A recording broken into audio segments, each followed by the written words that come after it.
ಓಂ ಸರ್ವಸ್ಮಾ ಆತ್ಮನೇ ನಮಃ. ಶ್ರೀ ಗುರುಭ್ಯೋ ನಮಃ.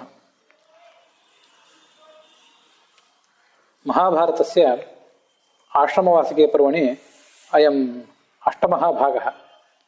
ತತ್ರ ಪಾವಿಳ್ಳಿ ರಾಮಸ್ವಾಮಿ ಶಾಸ್ತ್ರಿಣಾಂ ಪಾಠೆ ಷಡ್ವಿಂಶಃ 26ನೇ ಅಧ್ಯಾಯ, ಟಿ ಆರ್ ಕೃಷ್ಣಾಚಾರ್ಯಾಣಾಂ ಪಾಠೆ ಪಂಚವಿಂಶಃ 25ನೇ ಅಧ್ಯಾಯ, ವೈಷ್ಣವ ಪಾಠೆ ಏಕೋನತ್ರಿಂಶಃ 29ನೇ ಅಧ್ಯಾಯ.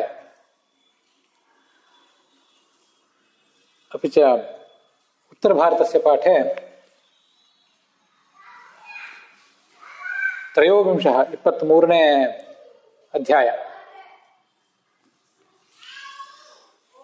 अद्य प्रवर्तते. तत्र युधिष्ठिरादयः धृतराष्ट्रादीन् दृष्टुकामाः वनं ययुः.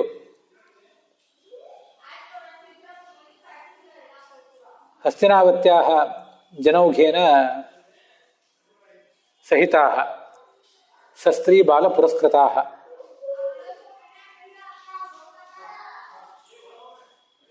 तथा आज्ञापयामास सेनां भरतसत्तमः अर्जुनप्रमुखैर्गुप्तां ಲೋಕಪಾಲೋಪಮೈಹಿ ನರೈಹಿ.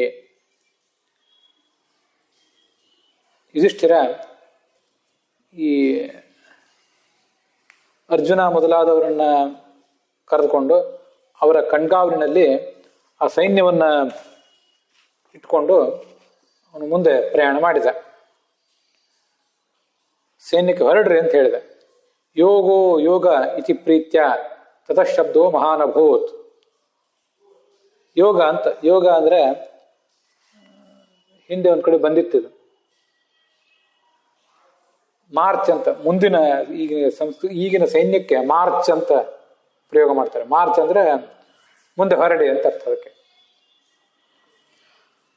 ಹಾಗೆ ಸಂಸ್ಕೃತದಲ್ಲಿ ಯೋಗ ಹೊರಡಬಹುದಿನ್ನ, ಮುಂದಿನ ಕೆಲಸಕ್ಕೆ ಸಿದ್ಧನಾಗಬಹುದು ಅಂತ ಈಗ ಅದರ ಅರ್ಥ.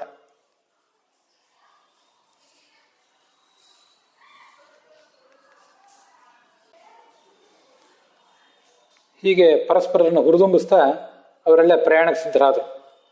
ಕೆಲವರು ಪಲ್ಲಕ್ಕಿಯಲ್ಲಿ ಹೊರಟರು, ಮತ್ತು ಕೆಲವರು ಕುದುರೆಗಳನ್ನು ಏರಿ ಹೊರಟರು. ರಥಗಳಲ್ಲಿ ಹೊರಟರು ಇನ್ನು ಕೆಲವರು, ಆನೆಗಳನ್ನು ಏರಿ ಹೊರಟರು ಕೆಲವರು, ಮತ್ತು ಕೆಲವರು ಮನುಷ್ಯರು ನಡ್ಕೊಂಡೇ ಹೊರಟರು. ಪಟ್ಟಣದ ಜನಗಳೆಲ್ಲ ನಾನಾ ಥರದ ವಾಹನಗಳನ್ನು ಏರಿ ಧೃತರಾಷ್ಟ್ರನನ್ನು ನೋಡಬೇಕೆಂಬ ಹಂಬಲದಿಂದ ಮುಂದುವರೆದರು. ಗೌತಮ ವಂಶೀಯನಾದಂತಹ ಕೃಪನೂ ಕೂಡ ಸೈನ್ಯದ ಜೊತೆಗೆ ಬಂದಿದ್ದ. ಸೂತ, ಮಾಗಧರು, ಮುನಿಗಳು, ಹೀಗೆ ಅನೇಕ ಜನ ಇದ್ದರು. ಪಾಂಡುರೇಣ ಆತಪತ್ರೇಣ, ಯುಧಿಷ್ಠಿರನ ತಲೆಯ ಮೇಲೆ ಒಂದು ಬೆಳ್ಳಗಿನ ಛತ್ರವನ್ನ ಸೇವಕರು ಹಿಡಿದಿದ್ರು.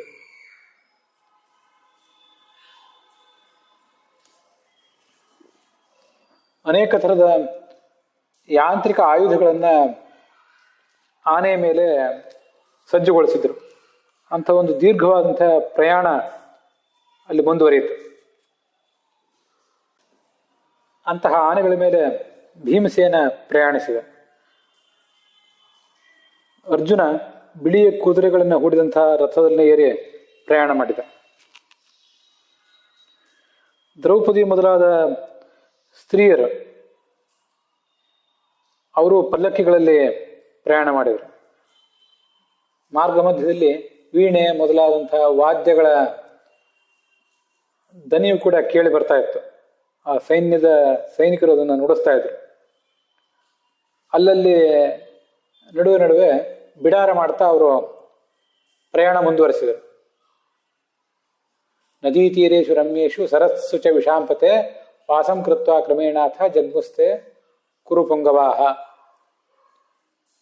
ಯುಯುತ್ಸು, ಧೌಮ್ಯ ಇವರೆಲ್ಲ ಸ್ತ್ರೀಯರ ರಕ್ಷಕರಾಗಿದ್ರು. ಮುಂದೆ ಕುರುಕ್ಷೇತ್ರಕ್ಕೆ ಬಂತು ಆ ಸೈನ್ಯ. ಅಲ್ಲಿ ಅವರಿಗೆ ಆ ಶತಯೂಪನ ಆಶ್ರಮ, ಧೃತರಾಷ್ಟ್ರನ ಆಶ್ರಮ ಇದೆಲ್ಲವೂ ದೂರದಿಂದಲೇ ಕಾಣಿಸ್ತು. ಆಶ್ರಮಕ್ಕೆ ಬಹಳ ದೂರದಲ್ಲೇ ಅವರು ತಮ್ಮ ಸೈನ್ಯ, ವಾಹನ ಇತ್ಯಾದಿ ಎಲ್ಲವನ್ನು ಕೂಡ ನಿಲ್ಲಿಸಿದರು. ಮುಂದೆ ಅಂತಃಪುರದ ಸ್ತ್ರೀಯರು ಇವರೆಲ್ಲ ಕಾಲ್ನಡಿಗೆಯಿಂದ ಆಶ್ರಮದ ಸಮೀಪಕ್ಕೆ ಬಂದರು. ಅನೇಕ ಜನ ಋಷಿಗಳಲ್ಲಿದ್ದರು. ಅವರೆಲ್ಲ ಕುತೂಹಲದಿಂದ ಬಂದವರು ಯಾರು ಅಂತ ನೋಡಬೇಕು ಅಂತ ಬಂದರು.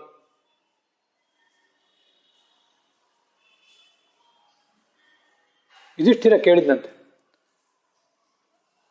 ತಾನಪೃಚ್ಛತ್ತೋ ರಾಜ ಕ್ವಾಸೌ ಕೌರವ ವಂಶ ಭೃತ್ ಪಿತಾ ಜ್ಯೇಷ್ಠೋ ಗತೋಸ್ಮಾಕಂ ಇತಿ ಬಾಷ್ಪ ಪರಿಪ್ಲುತಃ. ಧೃತರಾಷ್ಟ್ರನನ್ನು ಕಾಣದೆ ಆ ಧರ್ಮರಾಜನಿಗೆ ಕಣ್ಣೀರೇ ಬರುವಂತಾಗಿತ್ತು. ಎಲ್ಲಿದ್ದಾನವನು ಅಂತ ಕೇಳಿದಂತೆ. ಅದಕ್ಕೆ ಅವರು ಉತ್ತರವಾಗಿ, ಯಮುನಾ ಅವಗಾಹಿತಂ, ಯಮುನಾ ನದಿಯಲ್ಲಿ ಸ್ನಾನ ಮಾಡ್ಲಿಕ್ಕೆ ಹೋಗಿದ್ದಾನೆ, ಈಗ ಬರ್ತಾನೆ ಅಂತ ಅವರು ಉತ್ತರ ಹೇಳಿದರು. ತಮೋಚುಸ್ತೆ ತಥೋ ವಾಕ್ಯಂ ಯಮುನಾಂ ಅವಗಾಹಿತಂ ಗತಃ ಅಂತ. ಪುಷ್ಪಾಣ ಮುದಕುಂಭಸ್ಯ ಚಾರ್ಥೆ ಗತ ಇತಿ ಪ್ರಭೋ.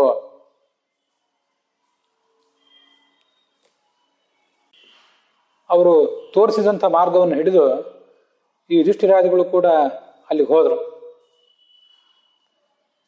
ಸಹದೇವ ಕುಂತಿ ಇರುವಲ್ಲಿ ಧಾವಿಸಿ ಬಂದ, ಅವಳಿಗೆ ನಮಸ್ಕಾರ ಮಾಡಿದ. ಮತ್ತೆ ಅವಳನ್ನು ನೋಡಿದ ಕೂಡಲೇ ಅಳ್ಳಕ್ಕೆ ತೊಡಗಿದ. ಅವಳು ಕಣ್ಣೀರು ತುಂಬಿಕೊಂಡು ಅವನನ್ನು ಎತ್ತಿ ತನ್ನ ಬಾಹುಗಳಿಂದ ಆಲಿಂಗಿಸ್ಕೊಂಡ್ಳು. ಸಹದೇವ ಬಂದದನ್ನು ಗಾಂಧಾರಿಗೆ ಅವಳು ತಿಳಿಸಿದಳು. ಧರ್ಮರಾಜಾದಿಗಳು ಅಲ್ಲಿಗೆ ಬಂದರು. ನಕುಲಣ್ಣನ್ನು ನೋಡಿದಳು ಆ ಕುಂತಿ. ಗಾಂಧಾರಿ ಮತ್ತು ಧೃತರಾಷ್ಟ್ರನನ್ನ ಎಳ್ಕೊಂಡು ಬರ್ತಿದ್ರು. ಧೃತರಾಷ್ಟ್ರನಿಗೆ ಬಂದವರು ಯಾರು ಅಂತ ಕಾಣದೆ ಹೋದರೂ ಕೂಡ ಅವರವರ ಕಂಠಧ್ವನಿಯಿಂದ ಅವನೆಲ್ಲರನ್ನು ತಿಳ್ಕೊಂಡ. ಕಂಠಧ್ವನಿಯಿಂದ ಮತ್ತೆ ಮುಟ್ಟಿದಾಗ ಆ ಸ್ಪರ್ಶದ ಪರಿಚಯ ಇದ್ದುದರಿಂದ ಬಂದವರು ಯಾರು ಅಂತ ಅನ್ನೋದನ್ನು ತಿಳ್ಕೊಂಡ. ಧೃತರಾಷ್ಟ್ರ, ಕುಂತಿ, ಗಾಂಧಾರಿ ಇವರೆಲ್ಲರಿಗೆ ಈ ಪಾಂಡವರೆಲ್ಲ ನಮಸ್ಕಾರ ಮಾಡಿದರು. ಮತ್ತೆ ಅವರು ನೀರು ತುರ್ಲಿಕ್ಕೆ ಅಂತೇನೋ ಹೋಗಿದ್ರಲ್ಲ, ಆ ಕುಂಭಗಳನ್ನ ಇವರು ತಾವೇ ಹೊತ್ತರು. ಅವರಿಗೆ ಆ ಸೇವಾ ಮಾಡಿದರು. ಪಟ್ಟಣದ ಉಳಿತರ ಜನರು, ಸ್ತ್ರೀಯರು ಎಲ್ಲರೂ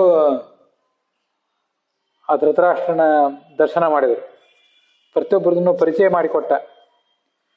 ಧೃತರಾಷ್ಟ್ರನಿಗೆ ತಾನು ಮತ್ತೆ ರಾಜಭವನದಲ್ಲಿ ಇದ್ದಂತೆ ಅನುಭವ ಆಯಿತು. ಅದರ ಮುಂದಿನ ಅಧ್ಯಾಯದಲ್ಲಿ ಸತೈಸ್ಸಹ ನರವ್ಯಾಘ್ರೈ ಭ್ರಾತೃಭಿರ್ಭರತರ್ಷಭ ರಾಜ ರುಚಿರ ಪದ್ಮಾಕ್ತೈ ಆಸಾಂಚಕ್ರೇ ತದಾಶ್ರಮೆ. ಪಾಂಡವರಲ್ಲಿ ಬಂದಾಗ ಅವರನ್ನು ನೋಡಬೇಕು ಅಂತ ಸುತ್ತಮುತ್ತಲಿನ ಅನೇಕ ಜನ ತಾಪಸರು ಕೂಡ ಅಲ್ಲಿಗೆ ಬಂದಿದ್ರು. ಅವರೆಲ್ಲ ಧೃತರಾಷ್ಟ್ರನನ್ನು ಕೇಳಿದ್ರಂತೆ. ಯುಧಿಷ್ಠಿರ ಮೊದಲಾದವುಗಳ ಪರಿಚಯ ಅವರಿಗೆ ಇದ್ದಿರಬೇಕು. ಆದರೆ ಬಹಳ ಕಾಲ ಆದ್ರಿಂದ ಯಾರು ಯುಧಿಷ್ಠಿರ, ಯಾರು ಭೀಮ ಇತ್ಯಾದಿಗಳನ್ನು ಅವರು ಮರೆತಂತೆ ಕಾಣಿಸ್ತದೆ. ಆದರೆ ಕೆಲವರಿಗೆ ಗೊತ್ತಿಲ್ಲದೆ ಇರುವಂಥ ಸಾಧ್ಯತೆಯೂ ಇದೆ. ಅದಕ್ಕಾಗಿ ಭೀಮ ಯಾರು, ಯುಧಿಷ್ಠಿರ ಯಾರು, ದ್ರೌಪದಿ ಯಾರು ಅಂತೆಲ್ಲ ಕೇಳಿದ್ರಂತವ್ರು. ಆಗ ಸಂಜಯ ಅವರೆಲ್ಲರನ್ನು ಪರಿಚಯಿಸಿ ಕೊಟ್ಟ. ಇಲ್ಲಿ ನೋಡಿ, ಇವನು ಯುಧಿಷ್ಠಿರ, ಬಂಗಾರದ ಬಣ್ಣವುಳ್ಳವನು, ಮಹಾಸಿಂಹದಂತಹ ಶರೀರ ಇದ್ದವನು, ತೀಕ್ಷ್ಣವಾದಂತಹ ಚೂಪಾದಂತಹ ದೀರ್ಘವಾದ ಮೂಗಿದ್ದವನು. ಮುಂದೆ ಇಲ್ಲಿ ಭೀಮಸೇನ ಇದ್ದಾನೆ, ಮದಿಸಿದ ಆನೆಯಂತೆ ನಡೆಯುವವನು ಇವನು, ಮಹಾಬಾಹು. ಇವನನ್ನು ನೋಡಿ, ಪ್ರಕೋದರ ಪಶ್ಯತೇಮಂ.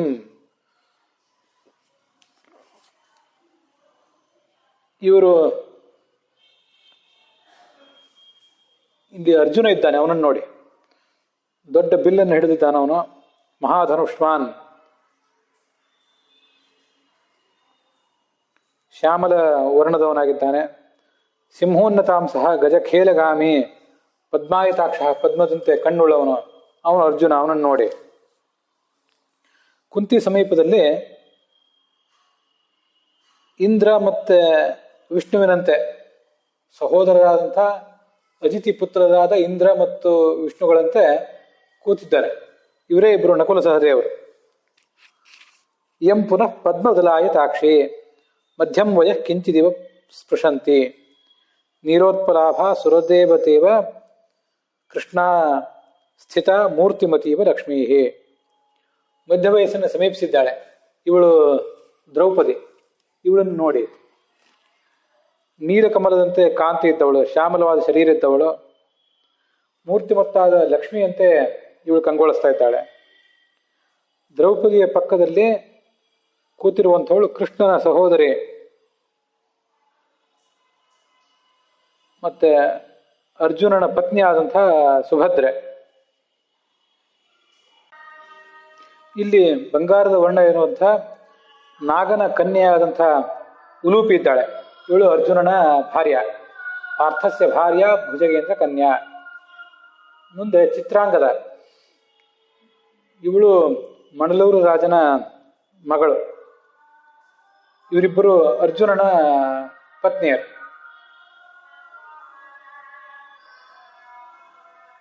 ಇಯಂ ಸ್ವಸ ರಾಜಚಮೂಪತೆಶ್ಚ ಪ್ರವೃದ್ಧ ನೀರೋತ್ಪಲ ದಾಮವರ್ಣ ಪಸ್ಪರ್ಧ ಕೃಷ್ಣೇನ ಸದಾ ನೃಪೋಯೋ ವೃಕೋದರಸ್ಯೈಷ ಪರಿಗ್ರಹೋನ್ಯಃ. ಈ ಒಂದು ಮೂಲ ಶ್ಲೋಕದ ಬಗ್ಗೆನೇ ಸ್ವಲ್ಪ ಸರಿಯಾಗಿ ಆಲೋಚನೆ ನಾವು ಮಾಡಬೇಕು. ಇಲ್ಲಿ ಮೂಲ ಶ್ಲೋಕದ ಪಾಠವು, ಮೂಲ ಶ್ಲೋಕವೇ ಸಂಶಯಾಸ್ಪದವಾಗಿದೆ. ಮತ್ತು ಅದಕ್ಕೆ ಅನುವಾದ ಮಾಡಿದವರು ಕೂಡ ಅದನ್ನು ಸರಿಯಾಗಿ ಗಮನಿಸಲಿಲ್ಲ ಅಂತ ನನ್ನ ಆಲೋಚನೆ. ಏನರ್ಥ ಇದೆ? ಭಾರತ ದರ್ಶನ ಪ್ರಕಾಶನದಲ್ಲಿ ಅದನ್ನು ಹೀಗೆ ಅನುವಾದ ಮಾಡಿದ್ದಾರೆ. ಇಯಂ ಚ ರಾಜ್ಞೋ ಮಗಧಾಧಿಪಸ್ಯ ಸುತಾ ಜರಾಸನ್ ಇಯಂ ಸ್ವಸ ರಾಜಜಮೂಪತೆಶ್ಚ. ಇದು 12ನೇ ಶ್ಲೋಕ ಈ ಅಧ್ಯಾಯದಲ್ಲಿ, ನಡೀತಾ ಇರುವಂತಹ ಅಧ್ಯಾಯದಲ್ಲಿ. ಪ್ರವೃದ್ಧ ನೀಲೋತ್ಪಲ ದಾಮವರ್ಣ ಪಸ್ಪರ್ಧ ಕೃಷ್ಣೇನ ಸದಾ ನೃಪೋಜೋ ವೃಕೋದರಸ್ಯೈಷ ಪರಿಗ್ರಹೋ ಯಹ ಅಂತ ಹೀಗದರ ತಾತ್ಪರ್ಯ.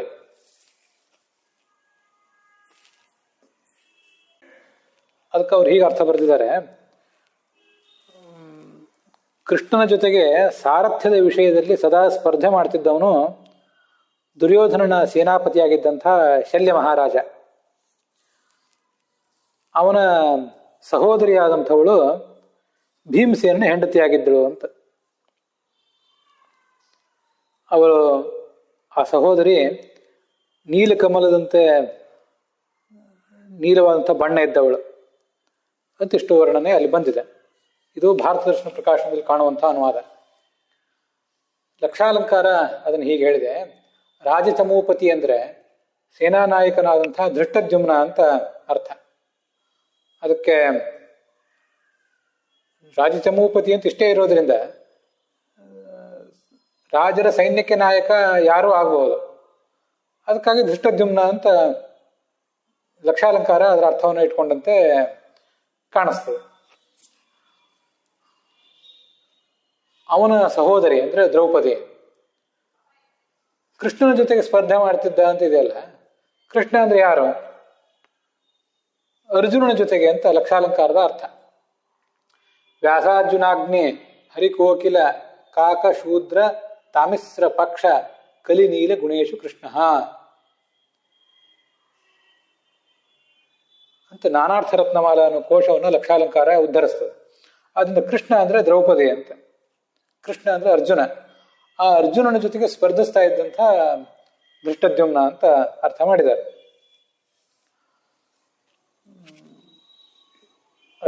ಈ ಕೃಷ್ಣನ ಜೊತೆಗೆ ಸ್ಪರ್ಧಿಸ್ತಿದ್ದವನು ಮದ್ರರಾಜ ಅಂತ ಹಿಂದೆ ಏನು ಭಾರತ ದರ್ಶನದವರು ಅರ್ಥ ಮಾಡಿದಾರಲ್ಲ, ಅದು ನಮಗೆ ಸ್ವಲ್ಪ ಮನವರಿಕೆ ಆಗ್ತದೆ. ಯಾಕೆಂದ್ರೆ ಇಬ್ರು ಕೂಡ ಸಾರಥಿಗಳೇ ಆಗಿದ್ರು. ಅದರಲ್ಲಿ ಅರ್ಜುನನಿಗೆ ಸಾರಥ್ಯವನ್ನು ಮಾಡಿದವನು ಕೃಷ್ಣ, ಮತ್ತೆ ಕರ್ಣನಿಗೆ ಸಾರಥ್ಯವನ್ನು ದುರ್ಯೋಧನನ ವಿನಂತಿಯಂತೆ ಮಾಡಿದವನು ಶಲ್ಯ ಮಹಾರಾಜ. ಅದರಿಂದ ಕೃಷ್ಣನ ಜೊತೆಗೆ ಅವನಿಗೆ ಸ್ಪರ್ಧೆ ಇತ್ತು ಅಂತ ಇಷ್ಟು ಅರ್ಥ ತಿಳ್ಕೋಬಹುದು. ಕೃಷ್ಣ ಅಂದ್ರೆ ಅರ್ಜುನನ ಜೊತೆಗೆ ಸ್ಪರ್ಧೆ ಇದ್ದವನು ದೃಷ್ಟದ್ಯುಮ್ನ ಹೇಗೆ ಅಂದ್ರೆ ಪರಾಕ್ರಮದಲ್ಲಿ ಅವರು ಸ್ಪರ್ಧೆ ಮಾಡ್ತಾ ಇದ್ರು. ಇಬ್ರು ಒಂದೇ ಸೈನ್ಯದಲ್ಲಿದ್ರು, ಇಬ್ರು ಬಂಧುಗಳೇ, ಆದ್ರೂ ಕೂಡ ಪರಸ್ಪರ ಸ್ಪರ್ಧೆ ಮಾಡ್ತಿದ್ರು. ಅದೊಂದು ಆರೋಗ್ಯಕರವಾದಂಥ ಸ್ಪರ್ಧೆ ಅವರಲ್ಲಿತ್ತು ಅಂತ ನಾವು ತಿಳ್ಕೊಳ್ಬಹುದು. ತಿಳ್ಕೊಳ್ಳಿಕ್ಕೆ ತಪ್ಪೇನಿಲ್ಲ. ಹೀಗೆ ಲಕ್ಷಾಲಂಕಾರದ ಪ್ರಕಾರ ಕೃಷ್ಣ ಅಂದ್ರೆ ಅರ್ಜುನ, ಅವನ ಜೊತೆಗೆ ಸ್ಪರ್ಧೆ ಮಾಡಿದವನು ಈ ದೃಷ್ಟದ್ಯುಮ್ನ. ಭಾರತ ದರ್ಶನ ಹೇಳುವಂತೆ ಕೃಷ್ಣ ಅಂತ ಕೃಷ್ಣನೇ, ಅವನ ಜೊತೆಗೆ ಸ್ಪರ್ಧೆ ಮಾಡಿದವನು ಮದ್ರರಾಜ. ಅವನ ಸಹೋದರಿ ಈ ಭೀಮಸೇನನ ಹೆಂಡತಿ ಅಂತ. ಇಲ್ಲಿ ಲಕ್ಷಾಲಂಕಾರ ಹೇಳುವಂತೆ ದೃಷ್ಟದ್ಯುಮ್ನ ಸಹೋದರಿ ದ್ರೌಪದಿ. ಇವೆರಡು ಅನುವಾದಗಳ ದೋಷವನ್ನು ಒಂದು ಬಾರಿ ನಾವು ಗಮನಿಸಬೇಕು. ಭಾರತ ದರ್ಶನದ ಪ್ರಕಾಶನದಲ್ಲಿ ಶಲ್ಯನ ತಂಗಿಯಾದಂಥ ಒಬ್ಬಳು, ಅವಳು ದುರ್ಯೋಧನ ಭೀಮಸೇನ ಪತ್ನಿಯಾಗಿದ್ದು ಅಂತ ಬಂದಿದೆಯಲ್ಲ, ನಮಗೆ ಗೊತ್ತಿರುವಂತೆ ಶಲ್ಯ ಅಂದ್ರೆ ಈ ಪಾಂಡವರಿಗೆ ಮಾವ, ನಕುಲ ಸಹದೇವರಿಗೆ ಮೂಲಭೂತವಾಗಿ. ಅದಾದ್ಮೇಲೆ ಎಲ್ಲ ಪಾಂಡವರಿಗೂ ಕೂಡ ಅವನು ಮಾವ, ಸೋದರ ಮಾವ. ಯಾಕೆಂದ್ರೆ ಮಾದ್ರಿಯ ಅಣ್ಣ ಅವನ ಸಹೋದರ. ಅವನ ತಂಗಿ ಅಂದ್ರೆ ಅವಳು ಮಾದ್ರಿಗೆ ಕೂಡ ಅಕ್ಕ ಅಥವಾ ತಂಗಿನೇ ಆಗ್ಬೇಕು, ಸಹೋದರಿನೇ ಆಗ್ಬೇಕು ಮಾದ್ರಿಗೂ. ಹಾಗಾದ್ರೆ ಮಾದ್ರಿಯ ಮಗನೇ ಆದಂತಹ ಈ ಭೀಮಸೇನ, ಮಾದ್ರಿಯ ಮಕ್ಕಳು ನಕುಲ ಸಹದೇವರು, ಅವಳಿಗೂ ಈ ಭೀಮನೂ ಮಗನೇ. ಮಾದ್ರಿಯ ಮಗನಾದಂಥ ಭೀಮಸೇನ ಮಾದ್ರಿಯ ತಂಗಿಯನ್ನು ಮದುವೆ ಮಾಡ್ಕೋತಾನ, ಮಾದ್ರಿಯ ಸಹೋದರಿಯನ್ನ. ಅದು ಯಾಕೋ ಸರಿ ಇಲ್ಲ, ಆ ಪಾಠ ಅಷ್ಟು ಆ ಅರ್ಥವೇ ಸರಿ ಇಲ್ಲ. ಅದು ಶಲ್ಯ ಅಂತ ಇಲ್ಲಿ ಬಂದಿಲ್ಲದೆ ಇರುವುದೇ ದೊಡ್ಡ ಸಮಸ್ಯೆ. ಮತ್ತೆ ಭೀಮಸೇನಿಗೆ ಪತ್ನಿಯರು ಯಾರ್ಯಾರಿದ್ರು ಅದೊಂದನ್ನು ನಾವು ಹಿಂದೆ ನೋಡಿದ್ದೇವೆ. ಮತ್ತೊಂದು ಬಾರಿ ಈಗ ಅದನ್ನು ಅವಲೋಕಿಸ್ಬೇಕು ನಾವು.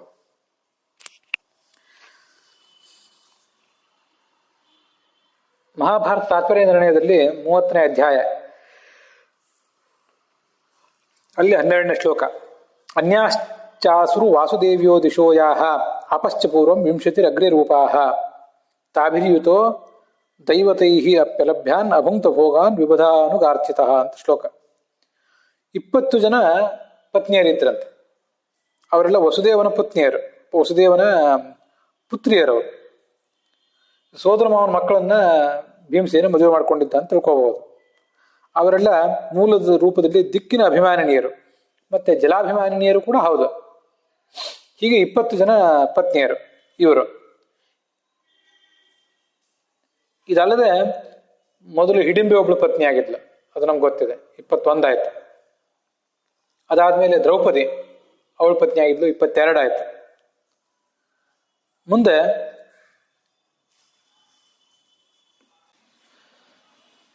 ಕಾಶಿರಾಜನ ಮಗಳಾದಂಥ ಕಾಳಿ ಅನ್ನೋಳೊಬ್ಳನ್ನ ಮದುವೆ ಮಾಡ್ಕೊಂಡಿದ್ದ ಭೀಮಸೇನ. ಅವಳು ಮೂಲತಃ ಭಾರತೀ ದೇವಿಯೇ.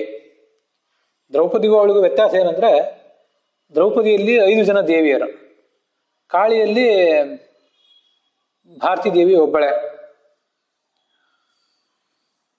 ರರಾಜ ರಾಜಾವರಜಸ್ತಯ ಸಹ ದ್ವಿರೂಪಯ ಸೋಮಕ ಕಾಶಿರಾಜಯ ಕಾಶಿಜಾತಯ ಶ್ರಿಯಾ ಭುವಾಜೈವ ಯಥಾಬ್ಜನಾಭ ನಿಹತ್ಯ ಸರ್ವಾನ್ ದಿತಿಜಾನ್ ಪಯೋಬ್ಧೌ ಅಂತ. ಇದು ತಾತ್ಪರ್ಯ ನಿರ್ಣಯದ ಉಲ್ಲೇಖನೆ 30ನೇ ಅಧ್ಯಾಯದಲ್ಲಿ 10ನೇ ಶ್ಲೋಕ. ಈ ಹಿಂದೆನೂ ಕೂಡ ಈ ಎಲ್ಲ ವಿಷಯಗಳು ಬಂದಿವೆ, ಇಲ್ಲ ಅಂತಲ್ಲ. ಒಬ್ಬಳೇ ಭಾರತಿ, ಸೋಮಕ ಅಂದ್ರೆ ದೃಪದ, ಅವನ ಮಗಳಾಗಿ, ಮತ್ತೆ ಕಾಶಿರಾಜನ ಮಗಳಾಗಿ ಹುಟ್ಟಿದ್ಲು. ದ್ರೌಪದಿ ಕಾಳಿ ಅಂತ 2 ರೂಪದಿಂದ ಅವಳು ಹುಟ್ಟಿದ್ಲು. ಅವಳ ಜೊತೆಗೆ ಭೀಮಸೇನ ಮದುವೆ ಮಾಡ್ಕೊಂಡಿದ್ದ. ಹೀಗೆ ಇವಳು 23ನೇ ಅವಳು. 20 ಹಿಂದೆ ನೋಡಿದ್ದು, 21 ಹಿಡಿಂಬೆ, ಅವಳೇ ಮೊದಲು ಹಾಗೆ ನೋಡಿದ್ರೆ, 22 ದ್ರೌಪದಿ, 23 ಈ ಕಾಳಿ ಅಥವಾ ಕಾಶಿಜಾ ಅಂತ ಕೂಡ ಅವಳನ್ನು ಕರೀತಾರೆ. 24ನೇ ಅವಳೊಬ್ಬಳು ಭೀಮಸೇನನ ಪತ್ನಿಯಾಗಿದ್ಲು. ಅವಳು ರೋಹಿಣಿಯ ಮಗಳು.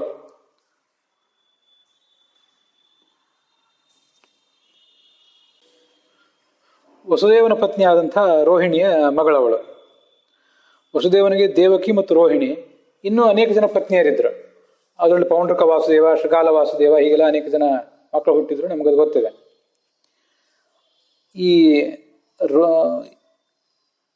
ದೇವಿ ಅಂತ ಈ ಪತ್ನಿ ಹೆಸರು. ಇವಳು ಮೂಲತಃ ಹುಣ್ಣಿಮೆಯ ಅಭಿಮಾನಿನಿಯಾದಂತಹ ದೇವತೆ.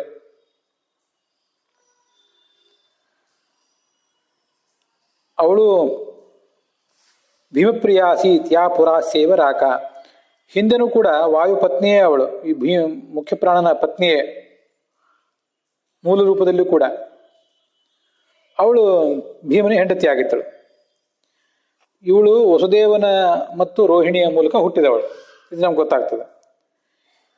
ಈ ದಿಗಭಿಮಾನಿನಿಯರಾದಂತಹ ಜಲಾಭಿಮಾನಿನಿಯರಾದಂತಹ 20 ಜನ ಮಕ್ಕಳು ವಸುದೇವನ ಪುತ್ರಿಯರು ಅಂತ ಏನು ಬಂತಲ್ಲ, ಅವರು ಯಾವ ತಾಯಂದ್ರಲ್ಲಿ ಹುಟ್ಟಿದವರು ಅಂತ ನಮಗಲ್ಲಿ ಕಾಣಿಸಿಲ್ಲ. ಅದೇನೇ ಇರಲಿ, ಮೊದಲನೇವಳು ಹಿಡಿಂಬೆ, ಆ ಬಳಿಕ ಬರುವಂಥವರು ಈ ದ್ರುಪದ ರಾಜನ ಮಗಳು, ಎರಡಾಯ್ತು. ಮುಂದೆ ಕಾಶಿ ಅಥವಾ ಕಾಶಿ ರಾಜನ ಮಗಳು, ಅವಳ ಹೆಸರು ಕಾಳಿ ಅಂತ, ಇವಳು 3. ಮುಂದೆ ದೇವಿ ಅಂತ 4. ಇನ್ನು 20 ಜನ ಜಲಾಭಿಮಾನಿಗಳಾದಂಥ ದೇವತೆಯರು. ಹೀಗೆ 24 ಜನ ಪತ್ನಿಯರು ಅವನಿಗಿದ್ರು. ಶಲ್ಯನ ಸಹೋದರಿಯನ್ನ ಅವನು ಮದುವೆಯಾಗಿದ್ದು ಮಹಾಭಾರತ ತಾತ್ಪರ್ಯ ನಿರ್ಣಯದ ಆಶಯಕ್ಕೆ ವಿರುದ್ಧ, ಅದನ್ನು ತಗೊಳ್ಬಾರ್ದು. ಮತ್ತೆ ಈ ಶಲ್ಯನ ಮಗಳನ್ನು ಶಲ್ಯನ ಜೊತೆಗೆ ವಿವಾಹ ಸಂಬಂಧ ಆಗಿದ್ದು ಯಾರಿಗೆ? ಅದು ನಕುಲನಿಗೆ ಅಂತ ಕಂಡು ಬಂದಿದೆ. ಅದು ಮಹಾಭಾರತ ತಾತ್ಪರ್ಯ ನಿರ್ಣಯದಲ್ಲಿ ಬೇರೆ ಒಂದ್ ಕಡೆ ಬಂದಿದೆ, ಅದನ್ನು ನಾವೀಗ ನೋಡೋಣ.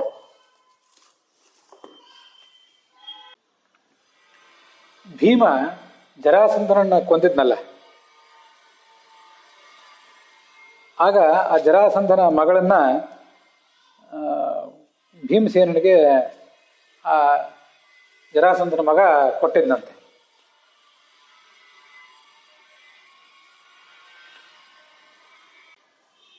ಅವನ ಹೆಸರು ಸಹದೇವ ಅಂತಾನೆ. ತನ್ನ ತಂಗಿಯನ್ನು ಕೊಟ್ಟ, ರಥಂ ಸ್ವಸಾರಂಚ, ಒಂದು ರಥವನ್ನು ಕೊಟ್ಟಿದ್ದ, ಹಾಗೆ ಸೊಸೆ ತನ್ನ ಸಹೋದರಿಯನ್ನು ಕೊಟ್ಟಿದ್ದ ಅಂತಿದೆ. ಅವಳನ್ನ ಭೀಮ ತಾನು ಮದುವೆ ಮಾಡ್ಕೊಳ್ಳಿಲ್ಲ, ಅವಳನ್ನ ಅವನು ಸಹದೇವನಿಗೆ, ತನ್ನ ತಮ್ಮ ಸಹದೇವನಿಗೆ ಕೊಟ್ಟ ಅಂತ ಅದ್ರ ತಾತ್ಪರ್ಯ. ನಕುಲ ಸಹದೇವರ ಪತ್ನಿಯರು ಯಾರ್ಯಾರು ಅಂದ್ರೆ, ಸಹದೇವನಿಗೆ ದ್ರೌಪದಿ ಒಬ್ಬಳು ಪತ್ನಿ, ಮತ್ತೆ ಈ ಜರಾಸಂಧನ ಮಗಳು ಒಬ್ಬಳು ಪತ್ನಿ. ಸಹದೇವನ ಕಥೆ ಇದು. ನಕುಲನಿಗೆ ಮದ್ರರಾಜನ ಮಗಳು ಒಬ್ಬಳು ಪತ್ನಿ.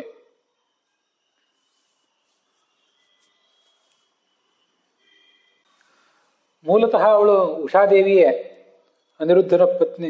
ಮೂಲತಃ ಅಶ್ವಿನಿ ದೇವತೆಗಳ ಪತ್ನಿ ಉಷಾದೇವಿಯೇ, ಅನಿರುದ್ಧ ಅಲ್ಲ, ಅದನ್ನು ಪ್ರಾಮಾಣಿಕವಾಗಿ ಹೇಳಿದೆ. ಅನಿರುದ್ಧನ ಪತ್ನಿ ಉಷಾ ಅಂತ ಬೇರೆ ಇದ್ದಾಳೆ. ಇವಳು ಅಶ್ವಿನಿ ದೇವತೆಗಳ ಪತ್ನಿ, ಉಷಕಾಲದ ಅಭಿಮಾನಿನಿ. ಅವಳು 2 ರೂಪದಿಂದ ಹುಟ್ಟಿ ಬಂದಿದ್ಲು. ನಕುಲಸ್ಯಾದಾನ್ ಮದ್ರರಾಜೋ ಹಿ ಪೂರ್ವಂ ಸ್ವೀಯಾಂ ಕನ್ಯಾಂ ಸಾ ತಥೈ ಏಷಾ ಪಿ ಉಷಾಹಿ ಏಕಾ ಪೂರ್ವಂ ತೇ ಅಶ್ವಿನೋಶ್ಚೈವ ಭಾರ್ಯ. ಆ ಒಬ್ಬಳೇ ಉಷಾ ಜರಾಸಂಧನ ಮಗಳಾಗಿ ಒಂದು ರೂಪದಿಂದ, ಮದ್ರರಾಜನಾದ ಶಲ್ಯನ ಮಗಳಾಗಿ ಮತ್ತೊಂದು ರೂಪದಿಂದ, ಹೀಗೆ 2 ರೂಪದಿಂದ ಹುಟ್ಟಿ ಬಂದಿದ್ಲು. ಆ ಮದ್ರರಾಜನ ಮಗಳಾಗಿ ಹುಟ್ಟಿ ಬಂದವಳು ನಕುಲನ ಮದುವೆ ಮಾಡ್ಕೊಂಡಿದ್ಲು. ಮತ್ತೆ ಅವಳೇ ಜರಾಸಂಧನ ಮಗಳಾಗಿ ಏನು ಹುಟ್ಟಿದ್ಲಲ್ಲ, ಅವಳು ಸಹದೇವನನ್ನು ಮದುವೆ ಮಾಡ್ಕೊಂಡ್ಳು.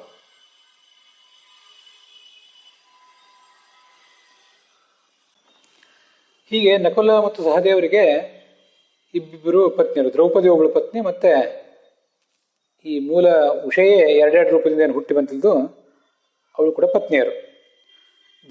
ಈ ಶಲ್ಯ ರಾಜ, ಮದ್ರರಾಜ, ಅವನು ತನ್ನ ತಂಗಿಯನ್ನ ಭೀಮಸೇನಿಗಾಗಲಿ ಅಥವಾ ನಕುಲ ಸಹದೇವನಿಗಾಗಲಿ ಮದುವೆ ಮಾಡಿಕೊಡೋ ಸಾಧ್ಯತೆ ಇಲ್ಲ. ಅದರಿಂದ ಆ ಶ್ಲೋಕವೇ ಸಂದಿಗ್ಧ, ಪಾಠವೇ ಸರಿ ಇಲ್ಲ. ಮಹಾಭಾರತ ತಾತ್ಪರ್ಯಕ್ಕನುಸಾರವಾಗಿ ಹೀಗೆ ತಗೊಳ್ಬೇಕು ಅದನ್ನು. ಇನ್ನು ಲಕ್ಷಾಲಂಕಾರ ಅದಕ್ಕೇನು ಅರ್ಥ ಮಾಡಿದೆಯಲ್ಲ, ಆ ಶ್ಲೋಕಕ್ಕೆ ಏನು ಅರ್ಥ ಮಾಡಬೇಕು ಅಂತ ಗೊತ್ತಾಗದೆ ಚಡಪಡಿಸಿ ಮಾಡಿದ ಅರ್ಥ ಅದ.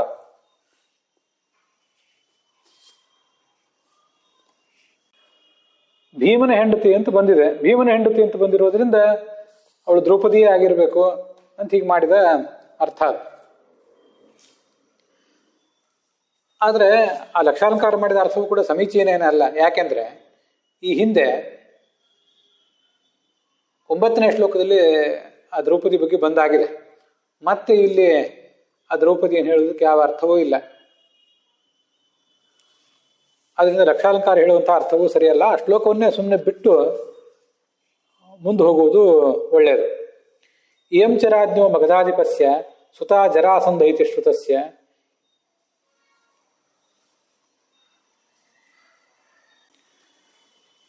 ಮುಂದಿನ ಶ್ಲೋಕ ತಾತ್ಪರ್ಯ ನಿರ್ಣಯಕ್ಕೆ ಹೊಂದಿಕೆ ಆಗ್ತದೆ. ಮಗಧ ದೇಶದ ರಾಜನಾದ ಜರಾಸಂಧನ ಮಗಳು, ಇವಳು ಸಹದೇವನ ಪತ್ನಿ. ಯವೀಯಸೋ ಮಾದ್ರವತಿ ಸುತಸ್ಯ, ಅವರೆಲ್ಲ ಚಿಕ್ಕವನು ಸಹದೇವ, ಆ ಸಹದೇವನ ಪತ್ನಿ ಅವಳು.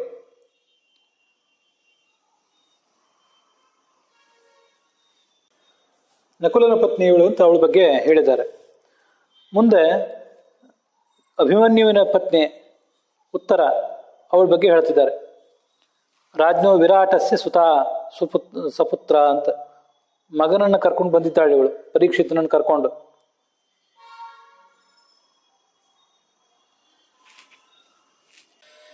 ಮುಂದೆ ದುರ್ಯೋಧನಾದಿಗಳ ಪತ್ನಿಯರನ್ನು ಪರಿಚಯ ಮಾಡಿಸಿದರಂತೆ. ಶುಕ್ಲೋತ್ತರೀಯಾಹ, ಬಿಳಿ ಬಣ್ಣದ ಉತ್ತರೀಯವನ್ನ ಅವರೆಲ್ಲ ಧರಿಸಿದ್ರು. ನರ ರಾಜಕನ್ಯಾಹ, ವಿಧವೆರಾದ್ರಿಂದ ಬಿಳಿ ಬಣ್ಣದ ಉತ್ತರೀಯವನ್ನ ಧರಿಸಿದ್ದಿರಬೇಕು. ಮತ್ತೆ ಅಲ್ಲಿ ಸೀಮಂತ ಶಿರೋರುಹಾಹ ಅಂತಿದೆ, ಬೈತಲೆ ಮಾತ್ರ ಇದೆ, ಅದರಲ್ಲಿ ಕುಂಕುಮ ಇಲ್ಲ ಅಂತ ಅದಕ್ಕೆ ಅರ್ಥ ಮಾಡಿದ್ದಾರೆ.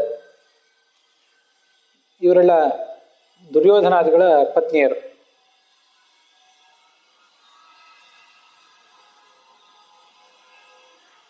ಹೀಗೆ ಅಲ್ಲಿ ಬಂದಂತ ತಾಪಸರಿಗೆ ಸಂಜಯ ಅವ್ರನ್ನೆಲ್ಲ ಪರಿಚಯ ಮಾಡಿಕೊಟ್ಟ.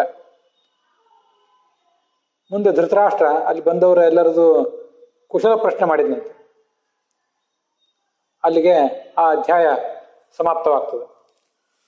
ವಾವಿಳ್ಳೆ ರಾಮಸ್ವಾಮಿ ಶಾಸ್ತ್ರಿಗಳ ಪಾಠದಲ್ಲಿ ಇದು 28ನೇ ಅಧ್ಯಾಯ ಸಮಾಪ್ತವಾಗಿದೆ. ಮುಂದೆ TR ಕೃಷ್ಣಾಚಾರ್ಯರ ಪಾಠದಲ್ಲಿ 27ನೇ ಅಧ್ಯಾಯ ಮತ್ತು 31ನೇ ಅಧ್ಯಾಯ ವೈಷ್ಣವ ಪಾಠದಲ್ಲಿ, ಮತ್ತು ಭಾರತ ದರ್ಶನದ ಪಾಠ, ಉತ್ತರದ ಭಾರತದ ಪಾಠ, ಅದರಲ್ಲಿ 25 ಅಧ್ಯಾಯಗಳು ಇಲ್ಲಿಗೆ ಸಮಾಪ್ತವಾಗಿವೆ. ಇವತ್ತಿನ ಭಾಗವೂ ಕೂಡ ಸಮಾಪ್ತವಾಗಿದೆ.